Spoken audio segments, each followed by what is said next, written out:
Hello students. आज हम पढ़ेंगे कक्षा 12वीं की अंतरा भाग 2 की कविता यह दीप अकेला। पाठ संख्या है 3 और इस कविता के कवि हैं सच्चिदानंद हीरानंद वात्स्यायन अज्ञेय।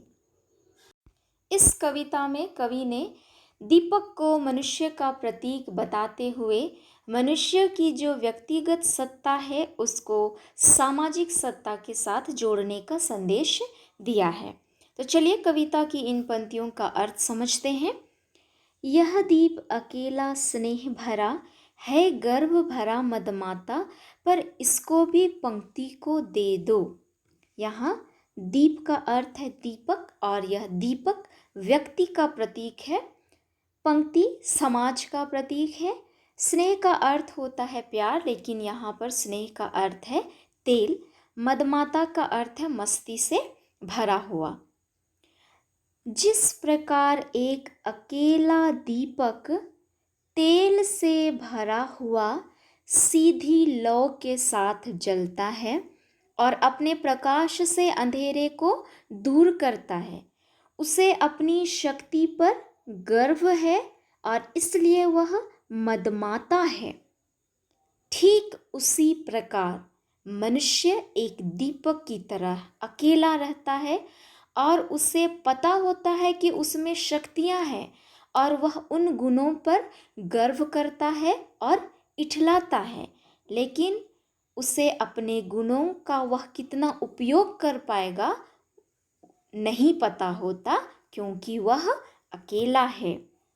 पर इसको भी पंक्ति को दे दो, इसलिए कवि कहते हैं कि अकेले दीपक को यदि पंक्ति में जोड़ दिया जाए तो उसका प्रकाश बढ़ जाएगा, दुगुना हो जाएगा। ठीक उसी प्रकार मनुष्य को जो अकेला है उसे समाज के साथ जोड़ दिया जाए तो उसकी शक्ति या उसके गुणों में वृद्धि हो जाएगी।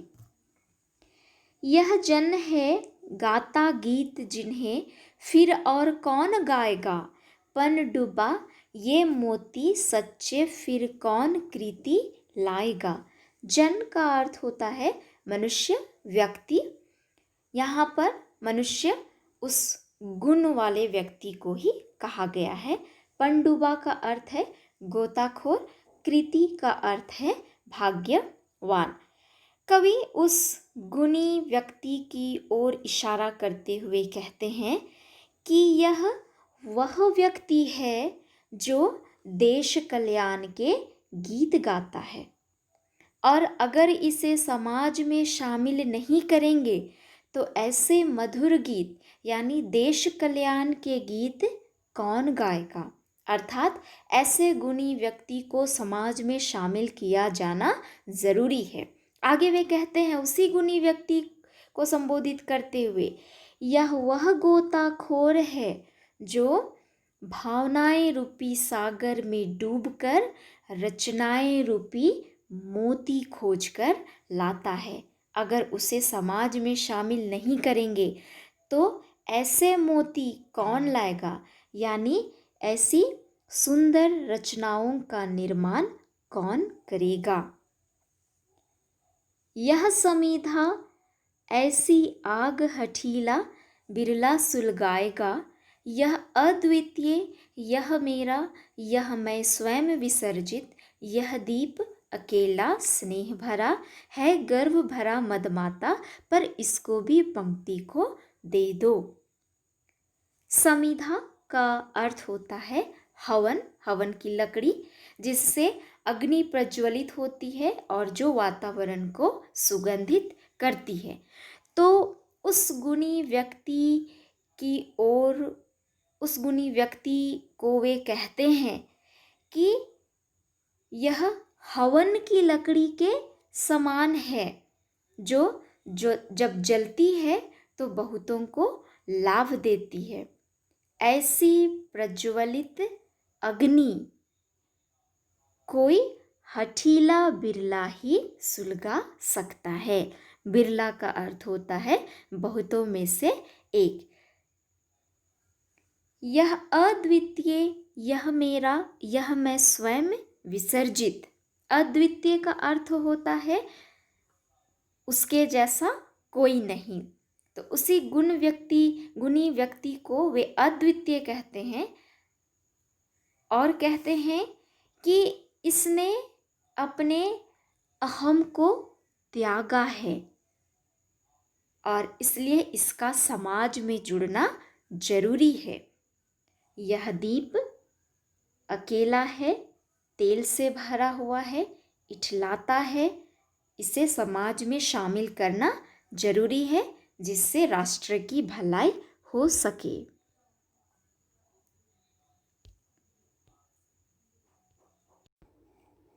विशेष हम देखते हैं।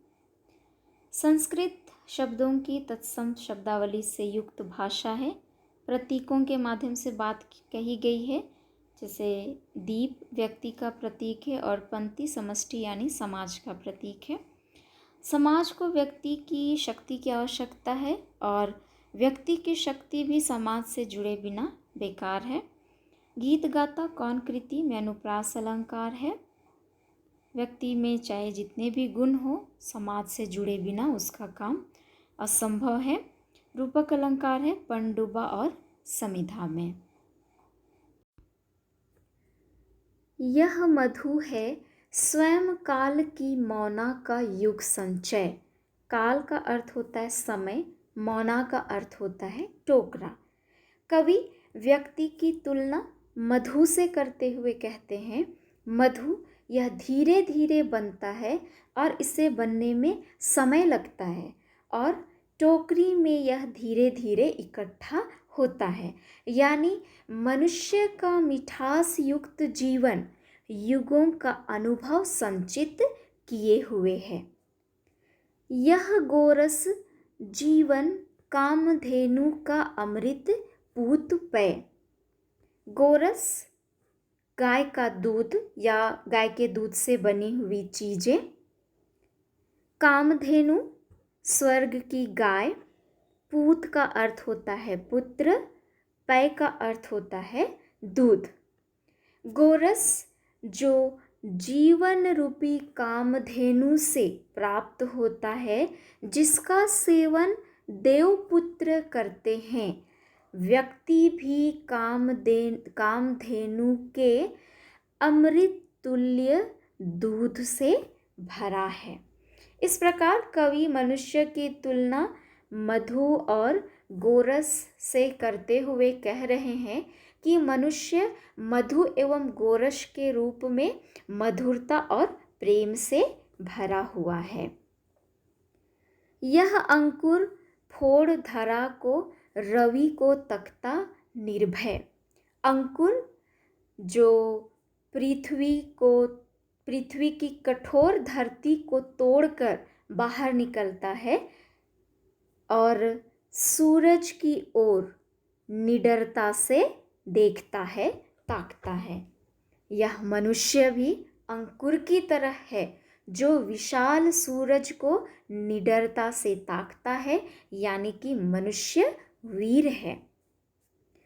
यह प्रकृत स्वयंभू ब्रह्म अयुत, इसको भी शक्ति को दे दो। यह दीप अकेला स्नेह भरा है, गर्व भरा मदमाता, पर इसको भी पंक्ति को दे दो। यह मनुष्य प्रकृति से ही उत्पन्न है, यह स्वयं ही पैदा हुआ है, यह ब्रह्मा का रूप है यानी भगवान का रूप है। यह सबसे अलग होकर भी समाज से जुड़ा हुआ है। ऐसे व्यक्ति को समाज से जोड़कर उसके गुणों का पूरा पूरा लाभ उठाया जा सकता है। यह दीप अकेला है परंतु यह क्षमतावान है, इसलिए इसे भी पंक्ति में शामिल कर लो। उन पंक्तियों का विशेष है। अकेला दीप की क्षमतावान को दर्शाया गया है। तत्सम प्रधान खड़ी बोली का प्रयोग है। इन पंक्तियों में शब्द शक्तियों का कुशलता से प्रयोग किया गया है। स्नेह में श्लेष अलंकार है क्योंकि स्नेह का दो अर्थ है, तेल और प्रेम। जीवन कामधेनु अमृतपूत में रूपक अलंकार है। अंकुर, गोरस और मधु को मनुष्य का प्रतीक बताया गया है, इसलिए इन पंक्तियों में प्रतीकात्मक गुण निहित हैं। आगे कविता की इन पंक्तियों में दीप की तुलना मनुष्य से की गई है, ऐसे मनुष्य से जो परोपकारी है, जो स्नेह से भरा हुआ है। यह वह विश्वास नहीं जो अपनी लघुता में भी कांपा। कवि कहता है, मनुष्य में अकेला दीप की भांति आत्मविश्वास भरा हुआ है। इसी आत्मविश्वास के कारण वह अपनी लघुता यानी कमी या अभाव में भी नहीं डगमगाया। वह पीड़ा जिसकी गहराई को स्वयं उसी ने नापा, अपने अकेलेपन की पीड़ा को उसने अकेले ही झेला है। कुत्सा, अपमान, अवज्ञा के धुंधवाते कड़ुए तम में यह सदा द्रवित चिर जागरूक अनुरक्त नेत्र, इस दीप ने यानी इस परोपकारी मनुष्य ने निंदा, घृणा, अपमान, अवहेलना, इन सभी विपरीत परिस्थितियों के बीच भी यह सदैव समाज के दुख से द्रवित होकर, सदा से जागरूक होकर, प्रेम भरी आंखों के साथ अपने लक्ष्य की ओर आगे बढ़ता जा रहा है। उल्लंभ बाहु यह चिर अखंड अपनापा, यह ऊपर की ओर बाहें उठाकर सबको अपनाने को हमेशा तैयार रहता है। जिज्ञासु, प्रबुद्ध, सदा श्रद्धामय, इसको भक्ति को दे दो। यह दीप यानी परोपकारी स्नेह से भरा मनुष्य जो जिज्ञासु है, जो बुद्धिमान है, श्रद्धावान है, ऐसे मानव को भक्ति को दे दो, अर्थात समाज को समर्पित कर दो। यह दीप अकेला स्नेह भरा है, गर्व भरा मदमाता, पर इसको भी पंक्ति को दे दो। इस अकेले स्नेह में और मदमाते दीप को पंक्ति अर्थात समाज में जगह देकर समूह में शामिल कर लेना चाहिए। काव्य सौंदर्य हम देखते हैं। इस कविता में एकाकी दीप यानी कवि यानी मनुष्य के मानवीय गुणों का वर्णन है। कवि द्वारा गुणी होते हुए भी व्यक्ति को अकेले नहीं बल्कि समाज में रहने को प्राथमिकता देने का भाव प्रकट हुआ है। भाषा तत्सम शब्दावली युक्त है जिसमें खड़ी बोली के शब्दों का प्रयोग है। पंक्ति समाज का और दीप कवि यानी व्यक्ति का प्रतीक है, इसलिए भाषा में प्रतीकात्मकता है। दे दो अपमान, अवज्ञा, सदा श्रद्धामय में अनुप्रास अलंकार है।